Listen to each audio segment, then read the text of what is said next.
The rest of the questions of the novel which relate to characters other than Dorothea can also be taken up, and that will give a comprehensive view of the novel. So please throw light on this. Thank you. So we were talking about the Dorothea Casaubon relationship and how that is a moment of realization for her. So much so that at one point she says, and had she not wished to marry him, that she might help him in life's labor. Was it right even to soothe his grief? Would it be possible, even if she promised, to work as in a treadmill fruitlessly? So the realization that this is a relationship and the task that she had set for herself is fruitless, and it throws light on the marriage itself, which is completely fruitless in the sense that it's a total denial, not just of materiality, but any kind of conversation actually that she really has. And we can well end our discussion of Dorothea's character on the note that on his death, when Casaubon leaves what is called the synoptical tabulation for the use of Mrs. Casaubon, she writes a little note and says, "I could not use it. Do you not see now that I could not submit my soul to yours by working hopelessly at what I have no belief in?" So which means that we are looking at a woman who thinks that she believes in something, but soon enough realizes that belief does not hold ground. I will now move on to the next, kind of set of people. The subplot we have is the relationship between Lydgate and Rosamond.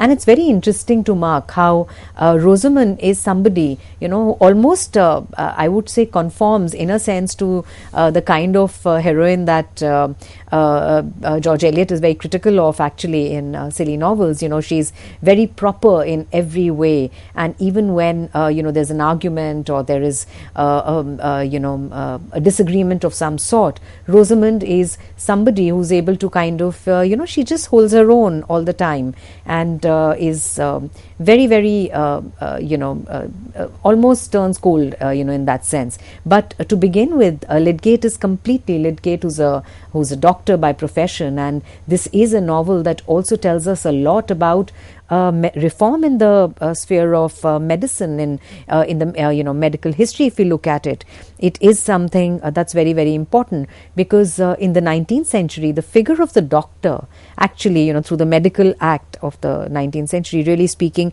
emerges as a very important entity. So in this kind of a provincial sphere, we have Lydgate's entry, and Lydgate's entry is associated with a very interesting phrase, very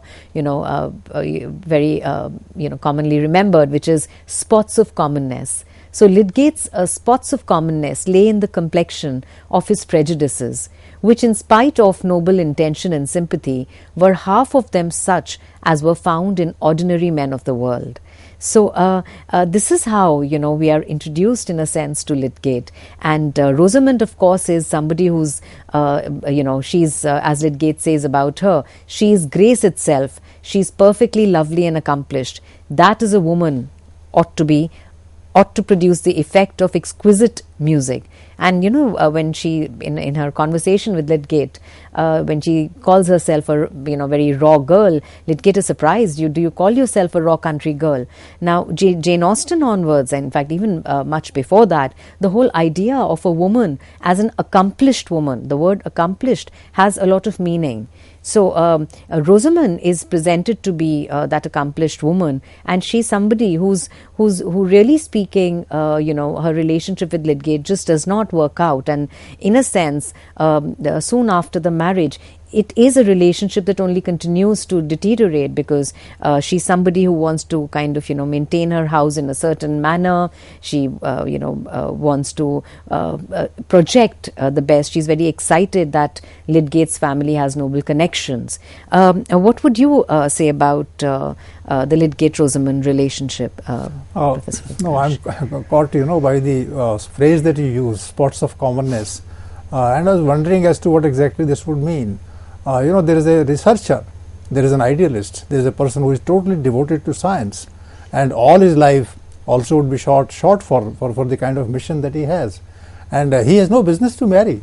and he has no business to fall in love with somebody, because his job is to become a great scientist, and he's along right lines.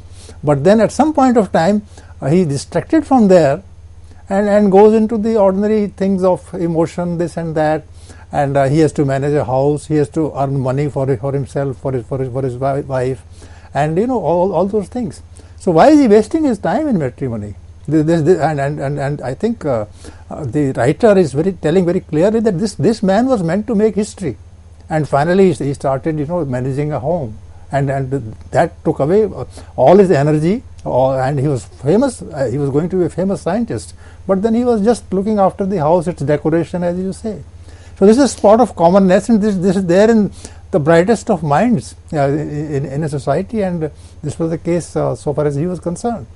And secondly, in a way, the most beautiful woman is being ridiculed by the author, because the author says the beauty doesn't lie in the ordinary descriptions of a woman. The beauty lies in what you think, what you feel, what kind of human being you are, and how you are committed to the larger goals in society and humanity.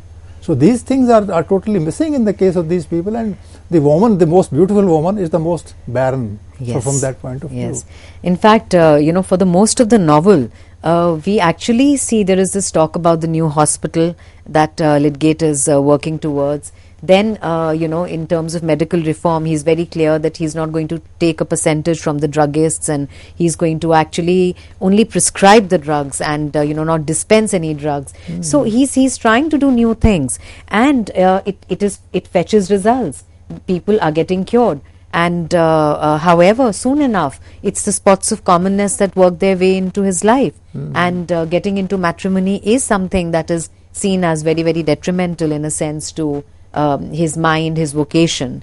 And and soon enough, one of the I think a very important concern, which is very subtly projected, is through the kind of debt that Lydgate incurs. Something that we also see, in a novel like Flaubert's Madame Bovary.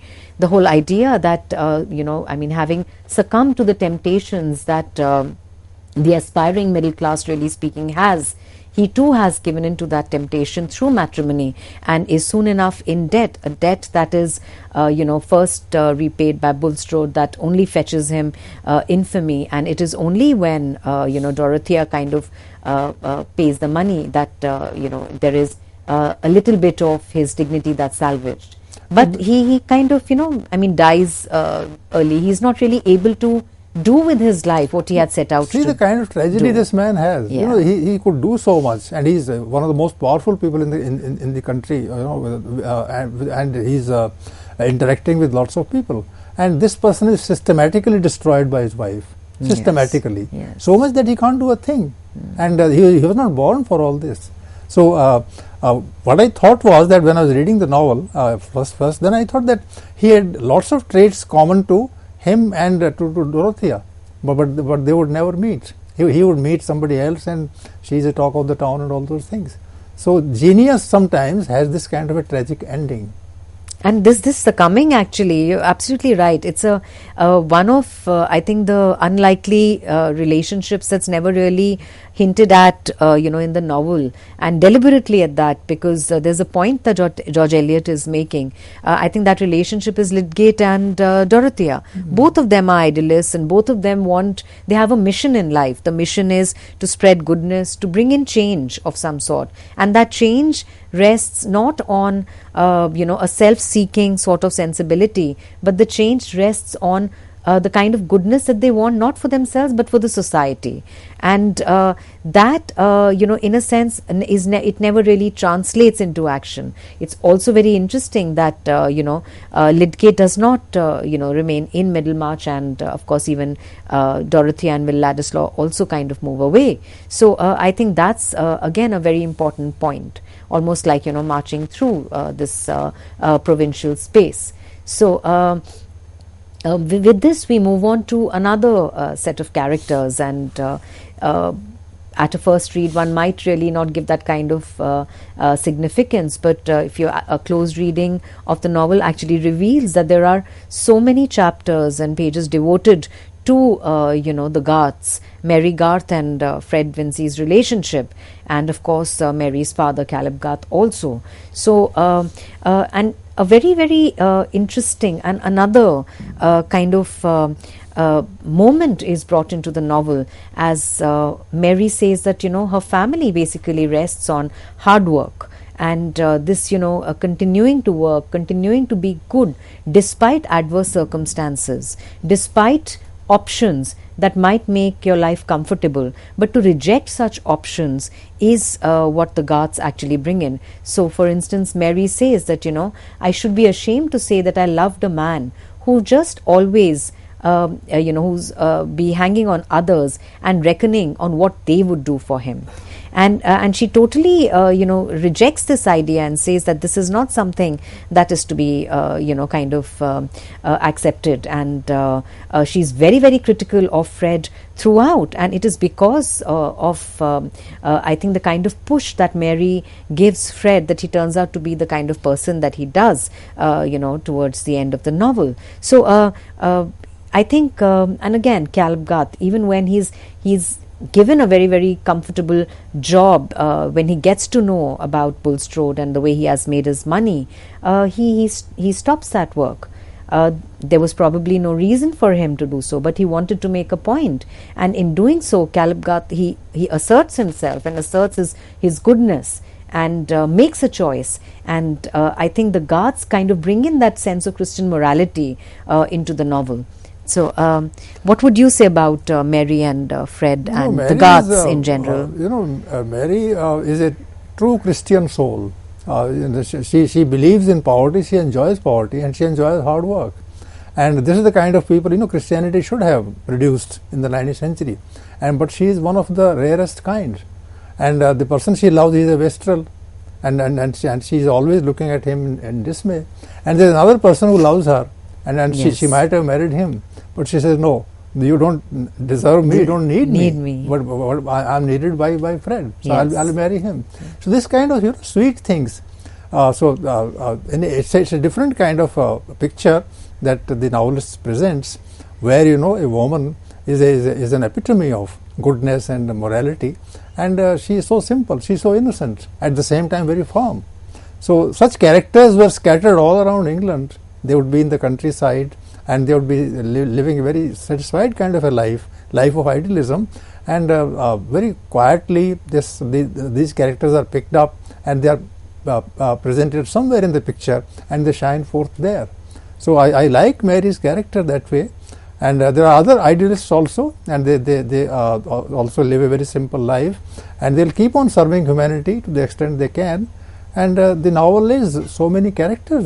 I see large number of characters doing their job wonderfully well, and the writer is saying, okay, society is going forward just because of these people. Yes, in fact, very difficult to kind of go into all the aspects of the novel, but there is a complete section that's dedicated to the kind of speech that Mr. Brooke gives, and the reform bill and how the commoners really respond to it.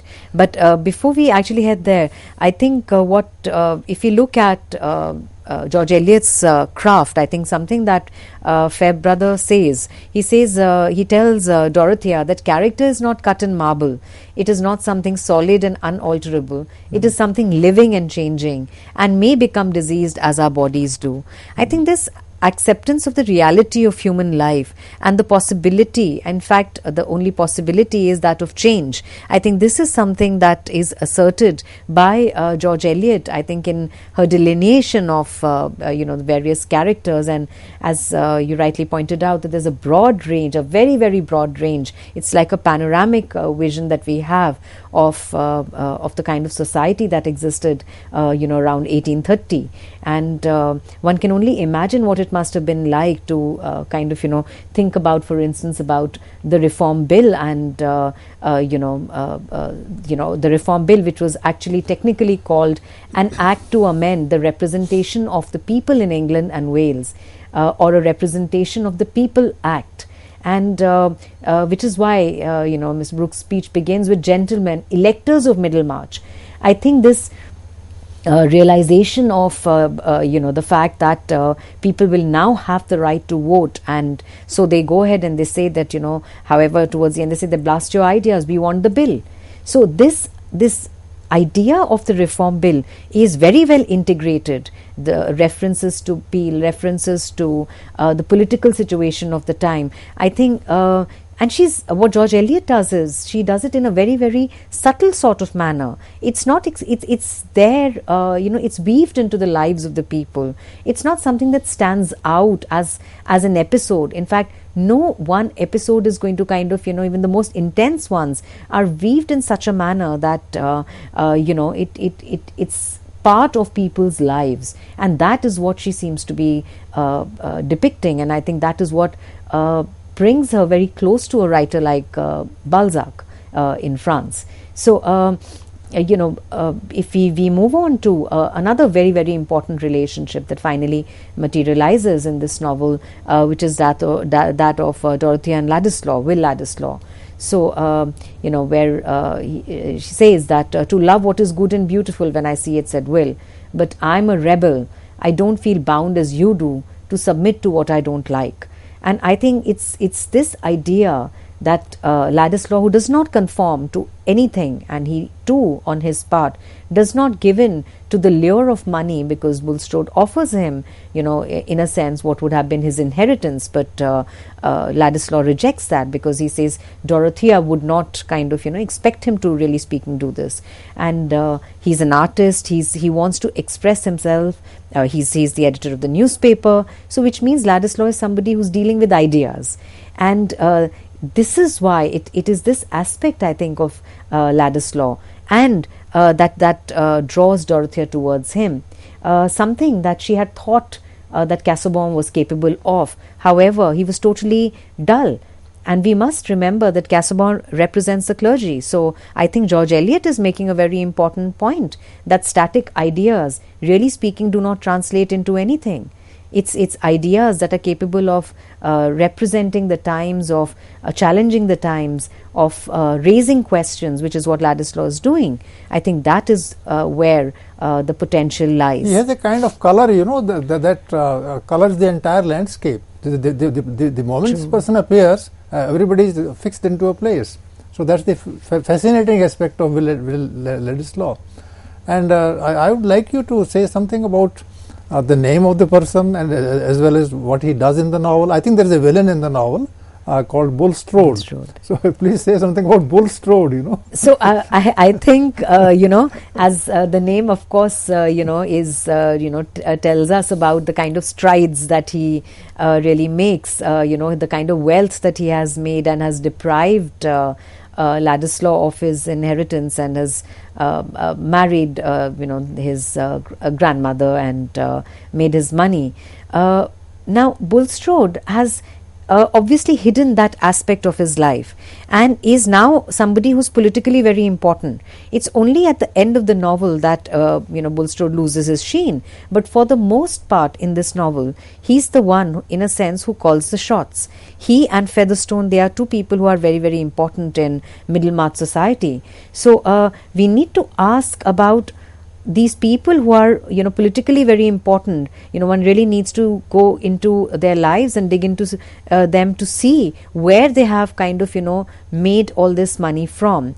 And again, I think as a writer, George Eliot is kind of telling us all, when towards the end of the novel, Bulstrode stands absolutely exposed. And it's quite clear that even Raffles's death is something that is, in a sense, even though indirectly, engineered by him. So I somehow associate him with the rising capitalism in the 19th century. They have no morals. They have all cynicism, and they want to earn as much as possible, and duping people, cheating them.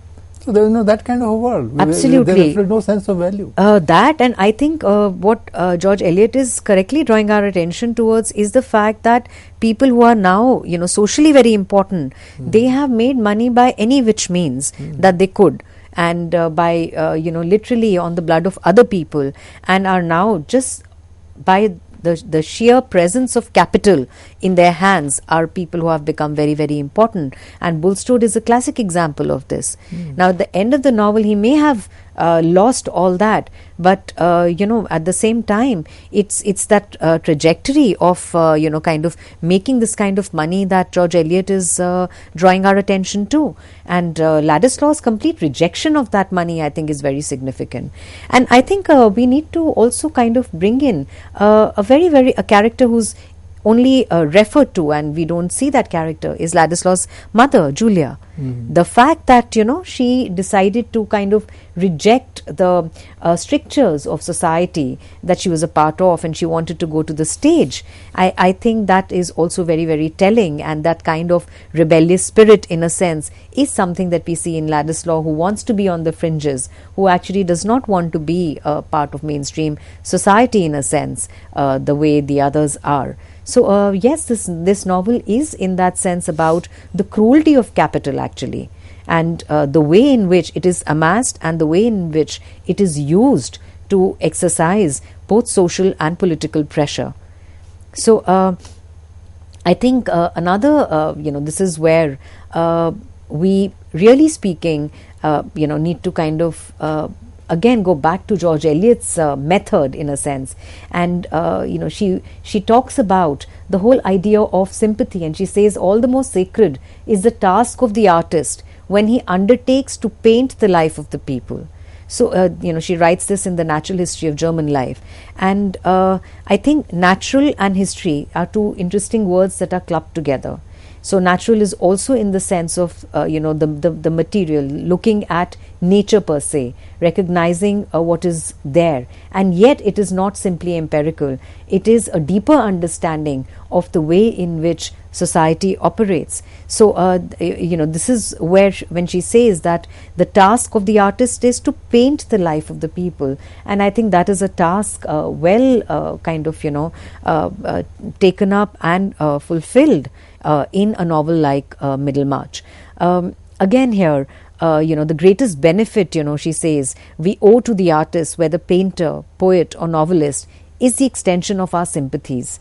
And I think the word sympathy here is very important, because nowhere in this novel is George Eliot, sharply critical of any character. I think she maintains that objective distance, almost like, almost in a Fielding sort of manner, and keeps her objective distance and presents to us a wide array of characters who are all allowed to make mistakes. They are all allowed to behave in a certain sort of manner.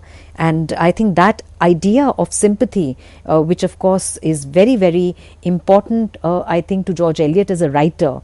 And we must never lose sight of the fact that it's a woman who's writing in the 19th century. And she considers art, as she says, is the nearest thing to life. It is a mode, she says, of amplifying experience and extending our contact with our fellow men beyond the bounds of our personal lot. And I think this is something that George Eliot also does as a writer. She's able to kind of transcend the self and look at the way in which society is projected. And I think that's where history and reform are two very important aspects in this novel. Tell me one thing about this novel. I have a sense of melancholy, increasing as I read the novel, because no character, is able to achieve anything substantial to make him or her happy. That they are all losers. That there is an artist who doesn't need recognition, but he also will not get recognition. There will be people, who will always keep him away, and there will be moral questions regarding him. Dorothea finally becomes an ordinary person. Lydgate dies. Yes. Bulstrode is destroyed by his own actions, and it seems that the author doesn't have any tangible answers to the things that she's bringing up. I think George Eliot also realizes that I think if she were to say that the answer lies in provincial life, I think that would be incorrect, and that would be a going back in time. I think she realizes that, and which is why she ends the novel at a moment, I think, which is not something I would not like to look at it as closure. But I think she captures that moment where there are, in a sense, no answers, But the idea is that a Bulstrode, in a sense, has been exposed. What happens thereafter probably is not so important, but the Bulstrodes of the day have been exposed. And Dorothea has at least moved away from a life that is like absolutely a dead life. I think one of the most revealing and disappointing statements actually is Dorothea, when she says that there is nothing about my life, I'm always at Lowick. I think that just tells what matrimony does to the woman. It binds her to the hearth. So in her marriage to Ladislaw, I think she's actually managed to move away from the kind of deadening sort of choice that she had made, in a sense. So yes, there is this sense of disillusionment, but I think it's also to do with the fact that answers are still to be sought. And I think how do you relate this novel to the Victorian kind of shallowness and all, and she's very critical of it. It's the Victorian England. Lot of cynicism is all around, and colonies are already there for England to get resources from there, and that money is being used by Bulstrodes and others, and there seems to be no possibility of any good thing coming up in the society at that time. So Victorianism will dwindle into modernism later. And I think, which is why she very deliberately, I think, writing in 1870s, she's going back to 1830. She's going back to the time of the Reform Bill, and we need to ask why she's doing that. And one of the reasons I think she's doing that is also to kind of remind us of that moment of change, remind us of that moment of the first Reform Bill, which, really speaking, kind of made a lot of men the electors, in a sense. And I think she wants to also kind of look at the way it has dwindled and deadened towards the end of the 19th century, which is why I think the disillusionment, really speaking, with the Victorian period. And of course, but from there, I think the silver lining is the critique of religion. I think that is something she's able to execute quite well. So yes, the ending does kind of make us melancholic, and but deliberately so, to make us ask as to where do the answers lie. So friends, we come to the end of the discussion, and this discussion has shown that George Eliot has a large number of characters to portray, and through these characters she is evoking a sense of defeat, a sense of melancholy, and at the same time a kind of maturity that was missing in the times of George Eliot. So it's a novel that is realistic in its nature, and the reality in the Victorian period is not easy to achieve, not easy to recognize, not easy to make sense of, and therefore the novel has that kind of sense that people have to really work hard in order to understand the surroundings, their nature, and the possible future, if they have any. So with this kind of realistic portrayal of society by George Eliot, I think we can think about this now from, in hindsight, we can see which direction the society was taking and how the writer was able to take measures to understand it, to make sense of it. So with these words, we come to the conclusion, and please take up these issues and discuss them with your friends, and in your own minds also consider that we had England here also in India in the 19th century, and that this England back home was also grappling with certain problems that we might be facing later. Thank you, Dr. Nagpal, and viewers. We now come to formally the ending of the lecture. Thank you.